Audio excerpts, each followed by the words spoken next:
ওং স্থাপকায়শ্চ ধর্মস্য সর্বধর্মস্বরূপিণে অবতার বরিষ্ঠায় রামকৃষ্ণায় তে নমঃ। ঠাকুর, মা ও স্বামীজির চরণে শতকোটি প্রণাম জানিয়ে আজকের পাঠ শুরু করব। ঠাকুর যে গঙ্গা ভ্রমণে বেরিয়েছিলেন সে কথা আগের পর্বে আলোচনা করেছি। আজ গঙ্গা ভ্রমণ শেষে ঠাকুরের জাহাজ ফিরিয়া আসিয়াছে। জাহাজ কয়লাঘাটে এইবার ফিরিয়া আসিল। যে ঘাটটা জাহাজ ভিড়িল সে ঘাটটি হল কয়লা ঘাট। জাহাজ ফিরিয়া আসিতেই সকল ভক্তগণ এবং ঠাকুর নামিবার উদ্যোগ করিতে লাগিলেন। তাহারা যে ঘরের মধ্যে ছিলেন সেই ঘরটির বাইরে বেরিয়ে এসে দেখলেন যে কোজাগরে পূর্ণচন্দ্র হাসিতেছে, খুব সুন্দর চাঁদ উঠেছে এবং ভাগীরথী বক্ষ কৌমুদীর লীলাভূমি হইয়াছে। এত সুন্দর মনোরম পরিবেশ একটা সৃষ্টি হয়েছে যে মনে হচ্ছে যেন কোনো লীলাভূমি, এখানে কোনো মহাপুরুষের লীলাভূমি। ঠাকুর শ্রী রামকৃষ্ণের জন্য গাড়ি আনিতে দেওয়া হইল। বেশ কিছুক্ষণ পর গাড়ি আসিয়া হাজির হইল এবং কিছুক্ষণ পরে মাস্টার ও দু একটি ভক্তের সহিত ঠাকুর গাড়িতে উঠিলেন। কেশবের ভ্রাতুষ্পুত্র ঠাকুরের সঙ্গে গিয়েছিলেন জাহাজে করে গঙ্গা দর্শন করতে। কেশবের ভ্রাতুষ্পুত্রের নাম হল নন্দলাল। তিনিও ওই গাড়িতে উঠিলেন। তিনি ঠাকুরের সঙ্গে খানিকটা যাবেন। গাড়িতে সকলে বসিলে পর ঠাকুর জিজ্ঞাসা করিলেন, কই তিনি কই? ঠাকুর যখন সবাইকে দেখতে পাচ্ছেন কিন্তু কেশবকে দেখতে পাচ্ছেন না, সেই জন্য ঠাকুর কেশবের কথা জিজ্ঞাসা করছেন।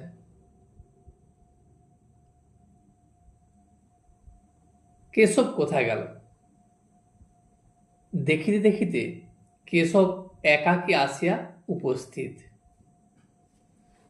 মুখে সুন্দর হাসি। আসিয়া জিজ্ঞাসা করিলেন, কে কে এর সঙ্গে যাবে? ঠাকুরের সঙ্গে কোন কোন ভক্ত গাড়িতে যাবে? তারপর সকলে গাড়িতে উঠিলে কেশব ঠাকুরকে ভূমিষ্ঠ হইয়া প্রণাম করিলেন এবং ঠাকুরের পদধূলি গ্রহণ করিলেন। ঠাকুরও সস্নেহে সম্ভাষণ করিয়া কেশবকে বিদায় দিলেন। তারপর গাড়ি চলিতে লাগিল। ইংরেজটোলা, সুন্দর রাজপথ, পথের দুই দিকে সুন্দর সুন্দর অট্টালিকা, পূর্ণ চন্দ্র উঠিয়াছে। রাস্তায় যেতে যেতে ইংরেজটোলা থেকে যে অট্টালিকাগুলি আছে, চাঁদের আলোয় সেই অট্টালিকাগুলি যেন নূতন করে সেজে উঠেছে এবং অট্টালিকাগুলি যেন বিমল শীতল চন্দ্রকিরণে বিশ্রাম করিতেছে।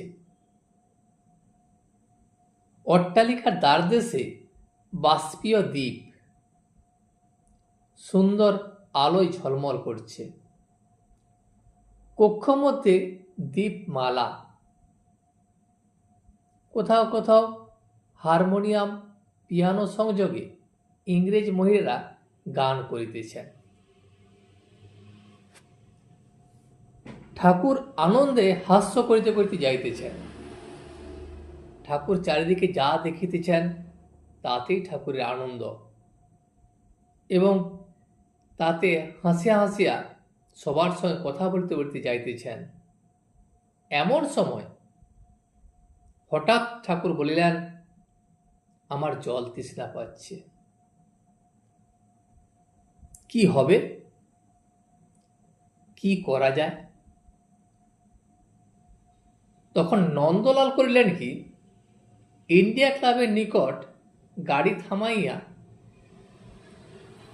উপর হইতে জল আনিতে গেলেন, এবং তিনি কাঁচের গ্লাসে করিয়া এক গ্লাস জল আনিলেন। ঠাকুর গ্লাসে জল দেখিয়া হাসিয়া উঠিলেন এবং নন্দলালকে জিজ্ঞাসা করিলেন, এই গ্লাসটি ধোয়া আছে তো? নন্দলাল তখন ব্যস্ত হইয়া বলিলেন, হ্যাঁ ঠাকুর, গ্লাস ধোয়া। ঠাকুর তখন সেই গ্লাসে জল পান করিলেন।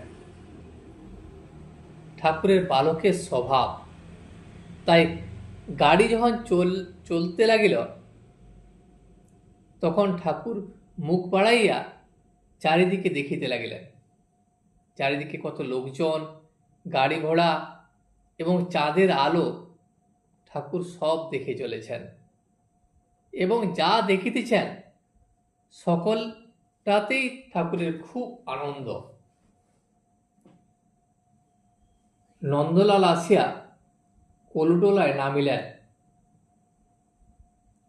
ঠাকুরের গাড়ি শিমুলিয়া স্ট্রিটে শ্রীযুক্ত সুরেশ মিত্রের বাড়িতে আসিয়া লাগিল। এই সুরেশ মিত্র হইলেন সুরেন্দ্র। ঠাকুর তাহাকে সুরেন্দ্র বলিতেন। জাহাজ থেকে নামিয়ায় ঠাকুরের এই সুরেন্দ্রের বাড়িতেই আসার কথা। সুরেন্দ্র ঠাকুরের পরম ভক্ত, সেই জন্য যাবার পথে ঠাকুর সুরেন্দ্রের সঙ্গে দেখা করিয়া যাবেন। কিন্তু আসিয়া দেখিলেন সুরেন্দ্র বাড়িতে নাই। সুরেন্দ্র একটি নূতন বাগান কিনিয়াছেন এবং সেই নূতন বাগানে তিনি গিয়াছেন। বাড়ির লোকেরা বসিতে নিচের ঘর খুলিয়া দিলেন।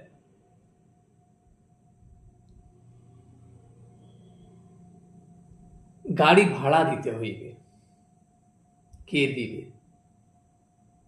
তখন এই সাধু সন্ন্যাসীরা নিজেদের কাছে কোনো পয়সা রাখত না, সেই জন্য এই গাড়ি ভাড়া ভক্ত শিষ্যরাই দিত। যখন সেখানে যে নামিলেন সুরেন্দ্রের বাড়িতে, তখন ভেবেছিলেন সুরেন্দ্র ভাড়াটা দিয়ে দেবে, কিন্তু যেহেতু সুরেন্দ্র বাড়িতে নাই, সেই জন্য গাড়ি ভাড়া কে মিটাবে? সুরেন্দ্র যদি থাকিত তাহলে সেই দিত। ঠাকুর তখন একজন ভক্তকে বলিলেন, ভাড়াটা মেয়েদের কাছ থেকে চেয়ে নে না, ওরা কি জানে না ওদের ভাতাররা যায় আসে? ঠাকুর বলতে চেয়েছেন সুরেন্দ্র এবং অন্যান্য ভক্তরা তারা ঠাকুরের কাছে যায় এবং ঠাকুরের সঙ্গে সম্পর্ক ভালো, তারা ঠাকুরের ভক্ত। সেই জন্য সুরেন্দ্র যদি এখানে থাকতো, সুরেন্দ্রই ভাড়াটা দিত। যেহেতু সুরেন্দ্র নয়, সেই জন্য মেয়েদের কাছ থেকে ভাড়াটা চেয়ে নিতে বলছেন। তারপর নরেন্দ্র পাড়াতেই থাকেন। ঠাকুর নরেন্দ্রকে ডাকিতে পাঠাইলেন। এদিকে বাড়ির লোকেরা দোতলার ঘরে ঠাকুরকে বসাইলেন। ঘরের মেঝেতে চাদর পাতা, দু চারটে তাকিয়া, তার উপর কক্ষ প্রাচীরে সুরেন্দ্রের বিশেষ যত্নে প্রস্তুত ছবি। ছবিগুলি সব অয়েল পেন্টিং। যাহাতে ঠাকুর কেশবকে ডাকিয়া দেখাইতেছেন, দেখো হিন্দু, মুসলমান, খ্রিস্টান, বৌদ্ধ ধর্মের সমন্বয়।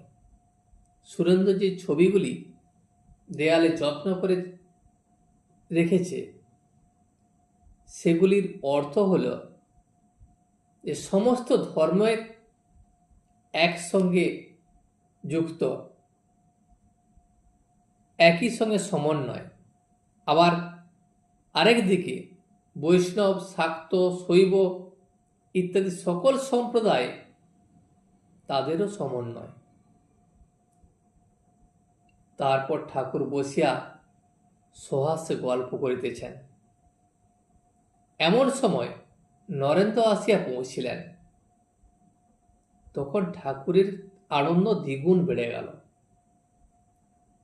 নরেন্দ্রকে দেখিলেই ঠাকুরের আনন্দ যেন অনেকক্ষণ বাড়িয়া যায়। তিনি নরেন্দ্রকে ডাকিয়া বলিলেন, আজ কেশব সেনের সঙ্গে কেমন জাহাজে করে বেড়াতে গিয়েছিলাম। বিজয় ছিল, এরা সবাই ছিল। এবং মাস্টারকে নির্দেশ করিয়া বলিলেন, একে জিজ্ঞাসা কর। কেমন বিজয় আর কেশবকে বললুম, মায়ে ঝিয়ে মঙ্গলবার আর জটিলে কুটিলে না থাকলে লীলা পোষ্টাই হয় না। এইসব কথা কেমন গা? মাস্টারকে জিজ্ঞাসা করলেন ঠাকুর। ঠাকুর বললেন, আজ্ঞে হ্যাঁ। রাত্রি অনেক হইল, তবু সুরেন্দ্র ফিরলেন না। ঠাকুর দক্ষিণেশ্বরে যাইবেন, আর দেরি করা যায় না। রাত 10:30। রাস্তায় চাঁদের আলো, গাড়ি আবার আসছিল। ঠাকুর উঠিলেন। নরেন্দ্র ও মাস্টার প্রণাম করিয়া কলিকাতা স্থিত স্ব বাটিতে প্রত্যাগমন করিলেন। আজ এই পর্যন্তই। ভিডিওটি শেষ পর্যন্ত দেখার জন্য আপনাকে অসংখ্য ধন্যবাদ। ভিডিওটি যদি আপনার ভালো লেগে থাকে তাহলে একটা লাইক, কমেন্ট এবং বন্ধুর সাথে শেয়ার করে দেবেন। সাবস্ক্রাইব করে পাশে থাকা বেল আইকনটি বাজিয়ে দেবেন, যাতে আপনাদের নতুন ভিডিওগুলি সর্বপ্রথম আপনার কাছে পৌঁছে যায়। জয় শ্রী রামকৃষ্ণ, জয় শ্রী রামকৃষ্ণ, জয় শ্রী রামকৃষ্ণ।